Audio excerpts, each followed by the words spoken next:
s'excuse, là, on a eu un petit problème technique. Hein? On a un caméraman qui est à sa première c'est sa première fois qu'elle fait ça. Puis nous autres aussi, on est tous un petit peu sur l'air. Donc, on s'excuse. Ça sera peut-être pas coupé au montage parce qu'on ne sait pas tout à fait comment faire le montage, mais je repasse la parole à Catherine. Alors, bonjour tout le monde. Je ne sais pas ce qui aura été capté ou pas, mais ce que je disais, c'est faites attention à vous, prenez soin de vous, c'est important. Il faut bien gérer votre stress et l'ensemble de votre vie en général. Je sais que vous êtes très sollicités et au travail et assurément à la maison et aussi par nos membres clients. Donc, il faut se faire rassurant pour eux.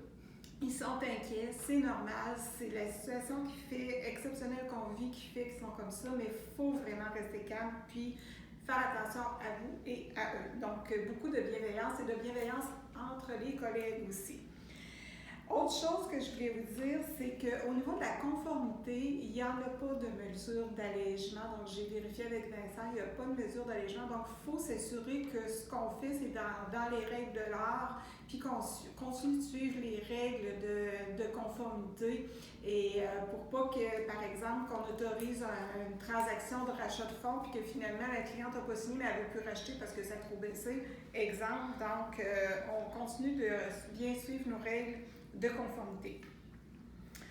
Mesure de distanciation, donc ça a été répété, et je vous le répète encore. Là, la cuisine, on a distancé les tables. On vous demande si c'est un par table, puis si c'est complet, bien, vous prenez votre lunch puis vous mangez dans votre bureau. Donc, il faut respecter ça pour se protéger entre nous. Et aussi avec les membres, mais ça, Carole en a parlé tout à l'heure, de bien respecter ces mesures-là avec les membres. Il y a aussi des allègements au niveau des ouvertures de compte, au niveau de l'identification. Vincent vous a envoyé un courriel hier, donc je vous demande de vous référer à ce courriel-là. Si jamais ce n'était pas clair, prenez communication avec Vincent pour éclaircir certains points, mais c'est une mesure d'allègement qui peut peut-être servir dans quelques occasions. Finalement, on a des nouvelles mesures d'allègement aussi au niveau de l'épargne. On va vous envoyer un courriel, Carole et moi, là, tout à l'heure, qui va vous donner l'ensemble des procédures, mais je vous dirais, en résumé, ça ressemble grosso modo aux mesures d'allègement qu'on a au niveau des hypothèques, des reports de paiement. Les grandes lignes, c'est que, bon, premièrement, ça se peut, puis ça arrive, les gens ont peur de perdre leur argent, tout ça. Donc, dans la documentation, vous allez revoir tous les documents essentiels par rapport à l'assurance dépôt, l'AMF, le Fonds de sécurité des jardins. Donc, il faut se faire rassurant à ce niveau-là. Ensuite, il y a des membres qui peuvent avoir certaines craintes par rapport à la solidité du mouvement des jardins. Donc, on vous renvoie aussi de l'information par rapport à la solidité du mouvement. Puis on écoutait M. Cormier tout à l'heure, vous allez l'écouter aussi. Il n'y a pas d'inquiétude pour le moment à y avoir par rapport au mouvement. Après, bien là, on entre dans les mesures d'allègement, c'est-à-dire est-ce qu'on peut racheter certains épargnes à terme ou pas? Bien, la démarche est similaire pour les épargnes à terme qu'elle l'est pour les hypothèques. C'est-à-dire que dans un premier temps, on va faire un bref survol de son budget, s'assurer qu'on a pensé à tout, qu'on a tout regardé avec le membre au niveau de sa situation. On va regarder aussi les accommodements possibles au niveau du financement, tel que Carole l'a expliqué tantôt. Il faut aussi questionner le membre par rapport aux mesures gouvernementales. Est-ce qu'il pense pouvoir bénéficier soit au niveau provincial ou fédéral? Puis dans le document, les liens sont là pour les mesures gouvernementales. Puis après ça, on entre dans la démarche de rachat au niveau des épargnes. Puis vous allez voir qu'il y a comme une gradation, puis c'est normal. On parle des avantages investisseurs, des épargnes à terme rachetables, et ceux qui sont convertibles aux dates anniversaires, etc. Donc, il faut suivre vraiment la procédure qui est indiquée dans le document. Puis, dans tous les cas, la consigne doit être la suivante. On effectue le rachat en payant les intérêts courus. On indique la raison du rachat, c'est événement de vie.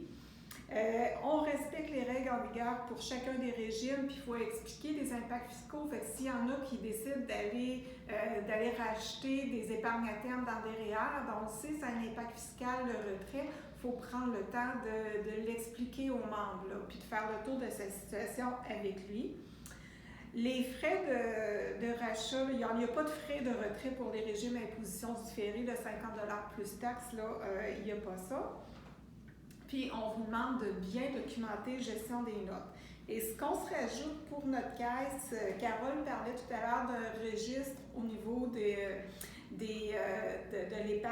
l'hypothèque. Dans le fond, au niveau de l'hypothèque, c'est qu'il y a un formulaire. C'est pas le cas, il n'y a pas de formulaire au niveau de l'épargne parce qu'une fois que c'est racheté, mais on veut quand même avoir une traçabilité de ce qui sera racheté au niveau de l'épargne. Fait que ce qu'on vous demande pour alimenter le registre, à la fin de votre journée, prenez 2 minutes pour envoyer un courriel à Josée qui, elle, va alimenter le registre là, avec le folio du membre, le montant racheté, la date d'échéance qui était prévue.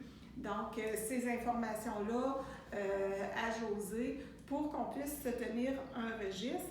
Et puis, on va vous, dans la documentation aussi, on va vous donner un modèle de MADC à créer là, quand on veut racheter de façon exceptionnelle des épargnes à terme. Puis on s'entend, encore là, on étudie la situation globale du membre, puis il faut que ce soit en lien avec la situation du coronavirus. Je pense que ça fait le tour. Carole, j'avais-tu d'autres choses à ajouter? Non, pour moi, ça convient aussi. Fait que, puis n'oubliez pas qu'on demeure disponible aux gestionnaires. On essaie de se promener. Ouais. On essaie d'être le plus disponible possible pour vous. Puis n'hésitez pas, là, vous avez tous nos cellulaires, Skype, par tous les moyens. Vous êtes capable de nous rejoindre. Fait qu'hésitez pas, on est vraiment là pour vous. Puis on vous remercie du travail que vous faites. Oui, merci beaucoup.